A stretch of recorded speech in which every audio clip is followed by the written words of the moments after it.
துளி கூட எண்ணெய் நெய் எதுவுமே சேர்க்காம ஹெல்த்தியான பொரி அரிசி உருண்டை எப்படி செய்கிறதுன்னு பார்க்கலாம் வாங்க. இதை செய்யறதுக்கு 1 கப் அளவுக்கு கேரளா மட்டை அரிசி எடுத்துருக்கேங்க.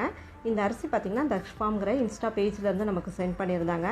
அரிசியில் டஸ்ட் எதுவுமே இல்லாமல் ரொம்ப க்ளீனாக இருந்ததுங்க. இந்த அரிசி பாலிஷ் எதுவுமே பண்ணாமல் அப்படியே வரனால அந்த ஃபைபர் வந்துட்டு நமக்கு முழுசாக அப்படியே கிடைக்கும். உடம்புக்கு ரொம்ப நல்லது. உங்களுக்கும் வேணும்னா அவங்களோட பேஜ் வந்து வீடியோவில் டேக் பண்ணியிருக்க, செக் பண்ணி பாருங்கள். இப்போ இந்த அரிசியை நல்லா ஒரு 5 நிமிஷம் போல் மீடியம் ஃப்ளேமில் வச்சுட்டு நல்லா இந்த அளவுக்கு பொரிஞ்சு வர மாதிரி வறுத்துட்டு ஒரு பிளேட்டில் கொட்டி ஆற வச்சுக்கலாம். சூடு இல்லாமல் நல்லா ஆறின பிறகு மிக்சர் ஜாரில் கொட்டி இந்த மாதிரி நல்லா ஃபைன் பவுடராக அரைச்சி வச்சுக்கோங்க.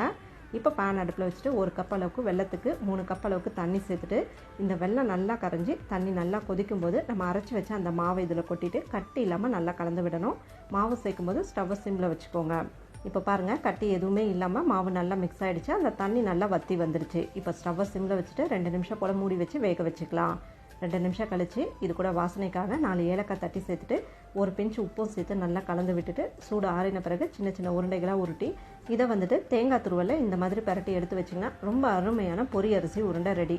நல்லா வாசனையாகவும் இருக்கும். இந்த மாதிரி பாரம்பரிய அரிசிகளை யூஸ் பண்ணி பண்ணும்போது ஹெல்த்தியாகவும் இருக்கும். மிஸ் பண்ணாமல் ட்ரை பண்ணி பாருங்கள்.